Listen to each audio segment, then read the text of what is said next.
अवैध संबंधों के शक के चलते की प्रेमी ने अपनी ही प्रेमी की हत्या। कोतवाली पटेल नगर पुलिस ने किया हत्या आरोपी को गिरफ्तार। क्या कहा एसएसपी देहरादून ने, सुनिए इस वीडियो में।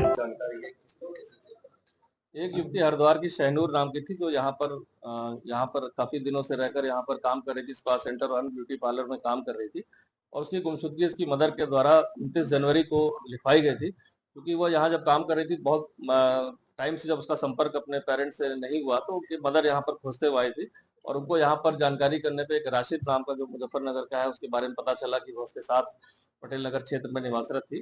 तो जब राशिद से उन्होंने जानकारी करी तो उसने बताया कि वह कुछ जगहों पर काम करती थी और हो सकता है काम करने के लिए कहीं बाहर वो अन्य किसी जगह पर गई हो। इस बात पर वो काफी दिनों तक उसका वेट करते रहे। जब नहीं उसका कुछ पता चला और राशिद द्वारा भी फोन बंद कर लिया गया, तो इनके द्वारा थाने पर आकर 1 माह बाद यहाँ पर गुमशुदगी दर्ज कराई गई थी।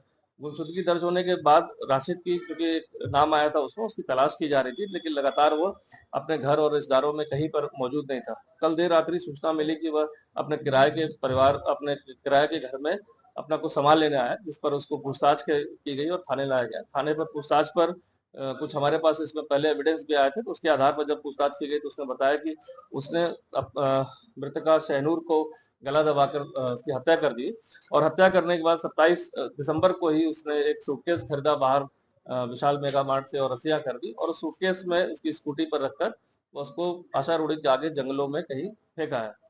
इस सूचना के आधार पर पुलिस टीम द्वारा आज जंगल में कॉम्बिंग सर्च अभियान उसके निशानदेही पर की गई, जहां पर सूटकेस और मृतका की वहां पर डिकम्पोज बॉडी बरामद कर ली गई है। पूरा घटनाक्रम में पूछताछ में उसने बताया कि वह लिव इन रिलेशनशिप में रहता था और साथ ही साथ उसको कहीं शक था कि देर रात आती तो उसका कहीं संबंध हो सकता है। इस बात पर उनका बीच बीच में झगड़ा होता था और एक दिन आवेश में आकर, रात्रि में जब वो देर से आई, तो आवेश में आकर उसने उसका गला दबा दिया। गला दबाने के उपरांत अगले दिन वह सारे अपने इसको लाश को छुपाने के लिए उसका एटीएम भी प्रयोग किया। 17,000 रुपए उसके एटीएम से निकाले, उसकी स्कूटी पर डेड बॉडी को सूटकेस में रखकर और जाके उसको जंगलों में जाके छिपा दिया। इसकी गिरफ्तारी हो गई, इसको न्यायालय में पेश किया जा रहा है। साथ ही साथ जो मृतका की स्कूटी, एटीएम और फोन, उसके संबंध में जो जानकारी मिली, उसे जहाँ पर छुपा के रखा है, उसके लिए हमारी टीम पीसीआर पर लेकर उसको जाएगी।